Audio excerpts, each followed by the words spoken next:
All right, you know what day it is, the best day of the week, at the best time, at the best day, 8 a.m. Sunday morning, right here on Go Country. It's your girl Serene, and I have Jordan, he's back. Jordan Shafran is back. Yes, he is, my business partner, my friend.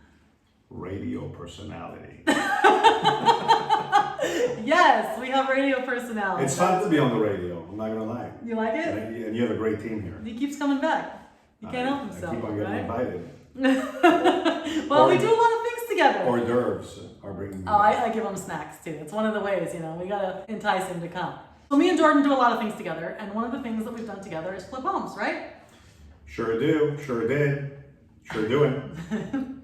And I know a lot of you guys have called in with your questions. I know that a lot of you listening are curious about flipping homes, or maybe doing it yourself, or maybe taking your house and renovating the whole thing to sell it and make some money. So those are the questions we're gonna have answered here for you today. We're gonna talk about, what goes into it. We're gonna discuss what to look for. We're gonna discuss some of the stuff we've done together and just, some pro tips.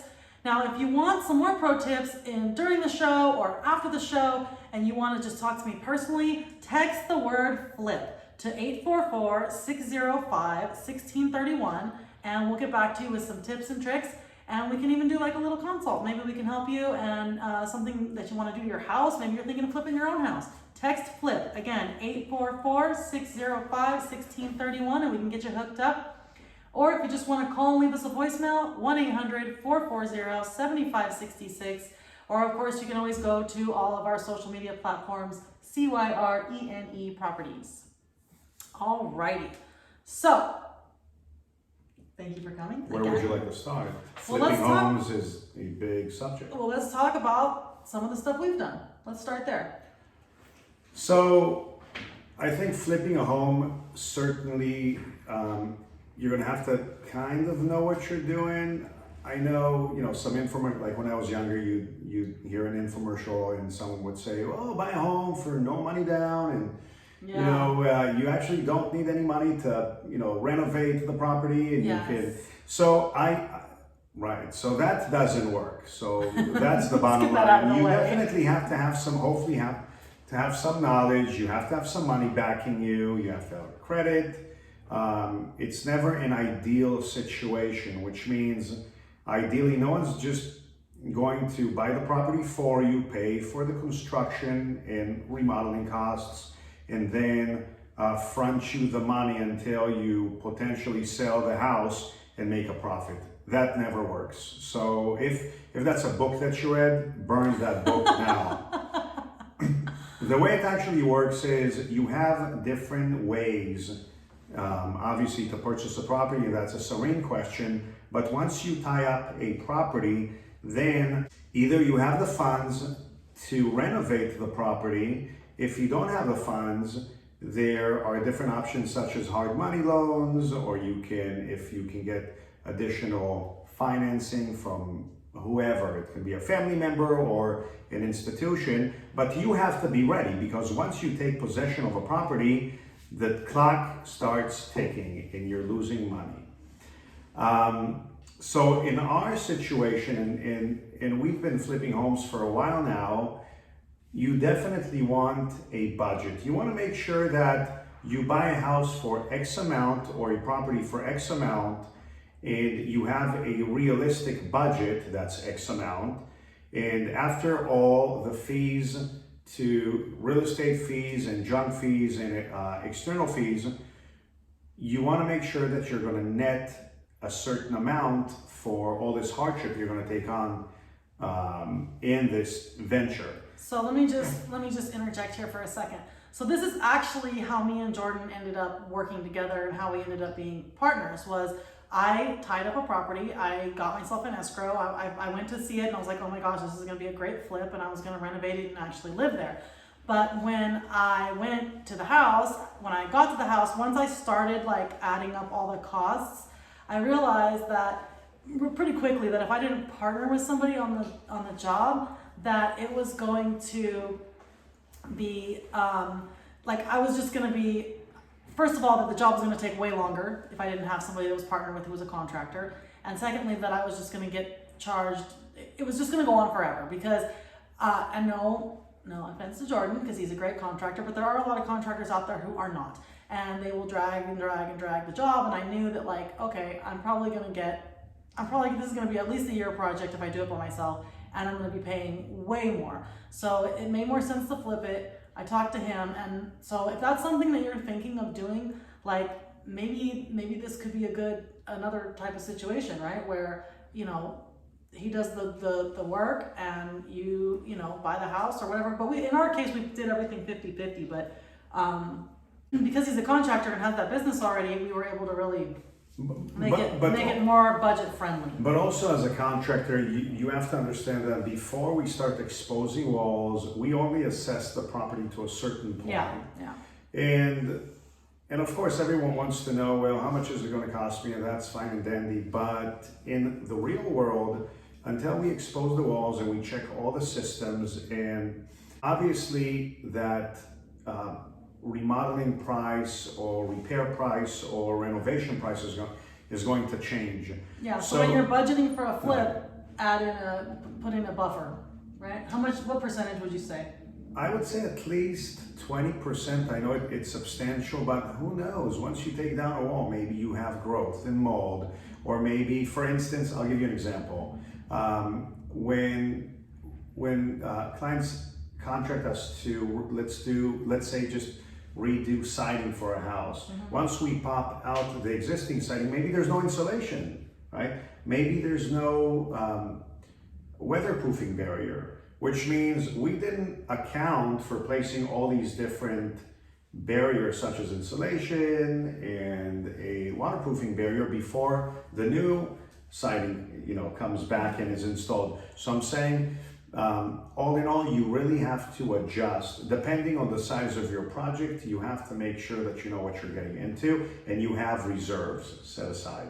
Definitely. So, when you're looking for a property to flip, what are some things you should be looking for? I think, some of the biggest things that I look for are like the big systems, like is the roof gone? Is the air conditioning in good shape? Is the plumbing, is it copper, or are we on a septic tank? Are we on a raised foundation? Is it on a slab? Because if it's on a slab and you need to do anything with the plumbing, you're gonna have to dig into the concrete. If it's raised, you can go into the house. It might be a little cheaper. So all of those things are stuff I look for because I know these are all big ticket items. What do you think? It's a great question, and and I agree with you. When I initially walk a property, I look for the larger parts that kind of encase the structure, such as, is there structural damage? That's a big one. Is there foundation damage? If I'm satisfied with the structure of the home, the next thing is the roof, because we know roofs can cost $20,000, $30,000 depending on the size of the house. Right there, that can kill your equation of flipping a house. And that's before we touched anything else. Then you look at the mechanical portions, such as electrical, HVAC, plumbing. So for instance, if you understand that there's an issue with the main plumbing line or the sewage line, then that can be a $15,000, $20,000 little issue that you're going to have to face. So just like any other purchase, if you're thinking of purchasing a property to flip, make sure you get a home inspection so you know like what's going on. Because I'm going to tear it out anyways, fine. But these major systems you should be checking. I mean, if you know they're already junk, then okay, that's one thing. But I would still recommend a home inspection. You're going to spend what, $600? Well, I want to buy my house as is, and you're like, okay. Well, what do you think, Serena? I think it's kind of like, what's that saying? Stepping over $1 to pick up a quarter. Sure. Yeah. Sure, and honestly, we don't really know. When we walk a property, and for instance, it smells musty, who's to say that there isn't mold behind the walls? Who's to say that we're going to have to demo out half of the boy that lived there, Teenage boy? They're musty. Are they? Absolutely. You might know. I only have girls, so. Yeah, they can get musty too. I have girls too. But I mean, I go into enough houses that I've been into some houses where teenage boys live, and it's rough. Let me guess, it's musty. Definitely musty. So, So yeah, you definitely want to investigate as much as you can. What I do is, I'll give you an example. If I walk onto a property and I'm considering buying it, okay, I'm gonna look at the main systems, like I just mentioned, structural, roof, plumbing, stuff that I know the price tag can be tens of thousands of dollars, okay? Then I'm gonna go and check with building and safety and see if permits were pulled on anything, Big one. right? So if I find out that, wait a second, you're claiming the house is 3,300 square feet, but I can see all these partition walls and, cracks in the exterior walls, well, maybe there was a portion of the house that was added without any permit. So I definitely want to figure out what I'm gauging from an intellectual standpoint. It's super common too for people to add square footage and not pull permits, because if they do pull permits and add square footage, the house gets reassessed at a new tax basis and people are trying to avoid taxes. Also, doing things permitted requires inspections and takes longer, and likely will have higher costs involved. You get an inspector out at your house, he sees one thing, he sees another thing, he sees another thing.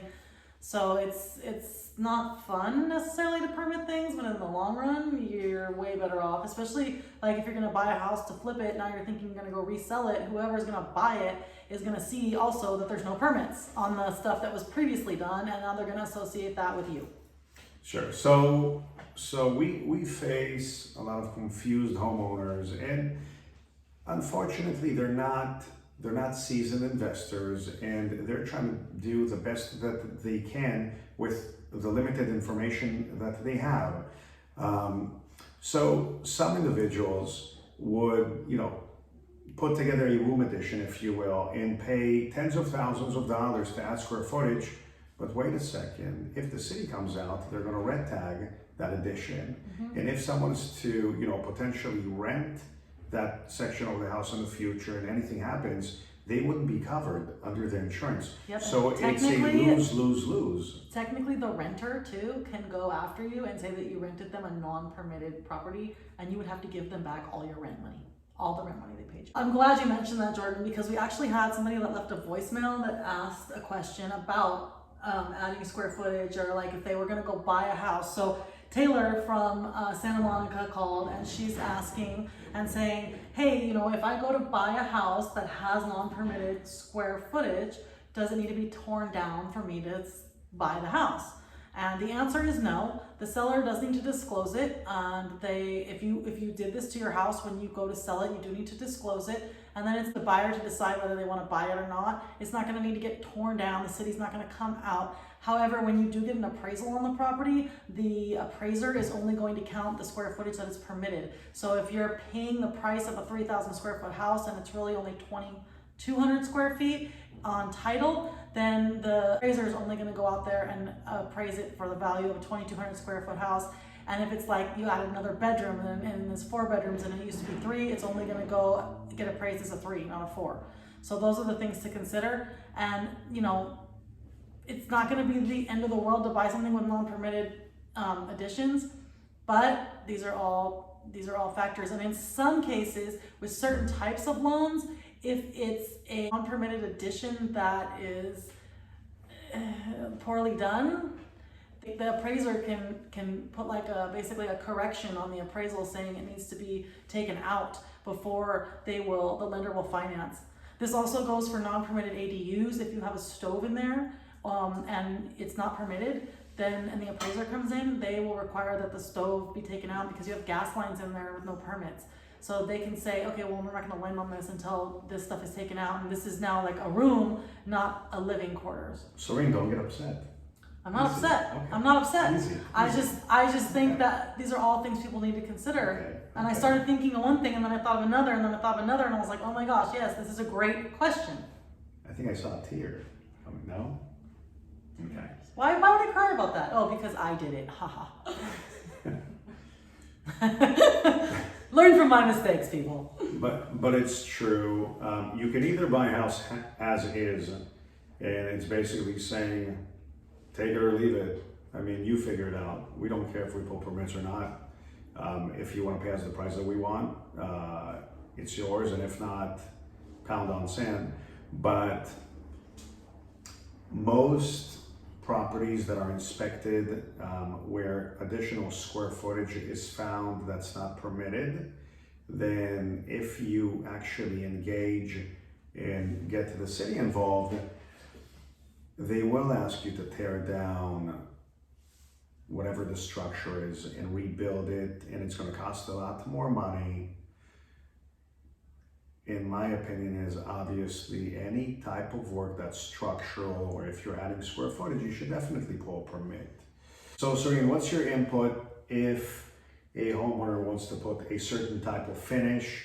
Would you give any suggestions as far as if it's a certain part of town, or maybe closer to the coast, or would you suggest different types of finishes depending on different environments? Okay. So, I mean, look, I wouldn't necessarily recommend putting lipstick on a pig type of a thing, right? I just don't think that's ever a good look for you, especially if you're going to continue to flip properties and people are going to do a home inspection when they go to buy the house. So, and just don't be that guy. Don't be somebody who does a crappy job. I'll say that, but I will also say don't overbuild for the neighborhood. So if you're building if you're putting in all this expensive high-end finishes in an area where the property values just aren't going to warrant those finishes, that's not a good idea. If you need to look at the house you're working on and build for the neighborhood. So I will give you an example. So I just bought a brand new house. I finally closed on my house, and you guys have heard some of my episodes talking about my long 10 million month escrow, right?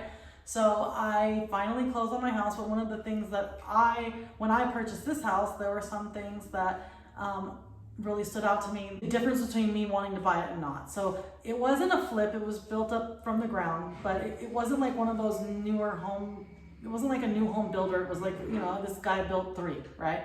So, so one of the things that I really appreciated were things like solid core doors throughout the house. Those are expensive. They are not hollow doors. They are heavy, nice, solid core doors. They used mill guard windows. Those are high-end windows. They did wood flooring, not laminate, which honestly, I could have taken or leave it. Because I have kids, because I have pets, I could have probably done without wood floors and maybe done like a vinyl or a laminate instead, because wood floors, if they get wet, they will damage more. They're more easily damaged. But things like that, I mean, they did the Kohler faucets and Delta sinks and Bosch appliances and all that kind of stuff. They did things, I mean, I have the horizontal thin. Sounds like you live in an airport. What are they called, Jordan? The vents for the air conditioning? Vents. I know, but when they're done like that. Registers? When they're skinny like that. Skinny registers? They're horizontal, and they're like little slatted ones, not the square vent. Anyways, just those little attentions to detail I thought was, stuff that made a difference for me. Smooth stucco on the outside. That's a lot more expensive than regular stucco. So stuff like that stood out to me personally. But there was a price tag to pay for it, so. Right? Nice, well said. Well, yeah.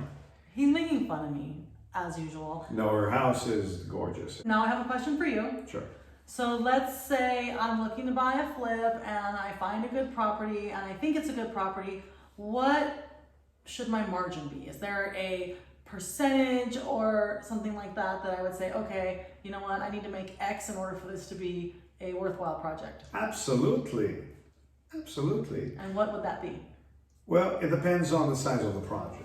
I'll give you an example. If you're flipping an apartment or a condo that's $100,000, as an example, you're probably not going to want to make 5%, $5,000, because it's not worth your time. So you have to think about it. It can't be a set equation where it's a percentage. It needs to make sense as to what your time is worth. So for instance, if I'm working on a $500,000 project, as an example, if I purchase a house that's $500,000 and maybe I want to put $100,000 in construction renovation, so that's $600,000. Well, I don't think I should. If I flip, now remember, we have real estate costs, holding costs, yes, and all these other peripheral costs. That being said, if I'm not making $50,000 to $100,000, it's probably not worth it, because if that property sits on the market for a month, 2 months, 3 months, if the buyer wants to discount really anything, right? I mean, Yeah. buyers can discount, buyers can negotiate. If I can come up with a decent return, then it's not worth it. So for me, I want to make sure my return is compatible to the time that I'm spending working on the project. And for every person, it can be a different equation, but you have to look at the entire picture globally. If I'm investing in a $600,000-700,000 project, the return shouldn't be $20,000 to $30,000. That's a mistake, because anything that goes wrong, you can be upside down. Now, unless, of course, this is maybe your business model and you have 10 flips going at a time, and this is all you do is flips. Making 30,000 on a flip might not be bad, right? Flip. Again, each person is going to have their own structured analysis and the return they're happy with. Thank you so much. I have more questions. So, okay. Let's say that I'm going to hire someone. Let's say I want to hire you. Guys, if you want to hire Jordan, can you please text FLIP to 844-605-1631. Again, that's FLIP to 844-605-1631. He can go out there and give you an estimate. He can check out the house, see what's going on. If you're thinking of selling your house, maybe it needs to be flipped. Maybe you think it's a good house for us to buy so we can flip it. Hello, text FLIP 844-605-1631, or give me a call at 1-800-440-7566 so we can talk about that and go into more depth. But I do want to ask you, Jordan, before we wrap up, let's say I have somebody out there who's not you, because I didn't listen to Stream Properties and I didn't get the good advice, and I have somebody out there who is going to give me a quote to do all this work. What are the top 3 things I should be looking for when I get that quote? It's a great question. I would say, first of all, make sure the individual's licensed, bonded, and insured. I would prefer you guys to deal with the contractor themselves, not a salesperson or someone that was hired 3 days ago. Also, I would check up with the CSLB, the Construction State License Board, to make sure the information that you're getting is consistent with whatever the rep that's coming out is giving you. I would also suggest to review a blank contract and take your time with it. Never sign on the spot, and look at all the language, all the verbiage, all the disclaimers, and everything you're responsible for. Also, I would suggest to get references, hopefully not the contractor's cousins and uncles, but legitimate clients where you can actually drive by and speak with the clients, not some addresses that are like 90 miles away from your home, and hopefully someone that works in your neighborhood. As long as you go through your due diligence, you'll be a better client and you'll be safer. So should I get more than one quote? I think that's up to you. Obviously, if someone comes highly recommended and you like what they're telling you and it's in your budget, look, construction pricing is not going to be alike in many ways, because it depends on the quality of service and it depends on the details. So for instance, it's very common in construction when someone can be, 40-50% more expensive, but you're also paying for the service, you're paying for the peace of mind. But all in all, you want to feel like you're getting a decent deal. So discuss pricing, discuss material pricing, discuss labor. Yeah, if and get a someone's breakdown. way cheaper than everybody else, there's probably a reason for that, right?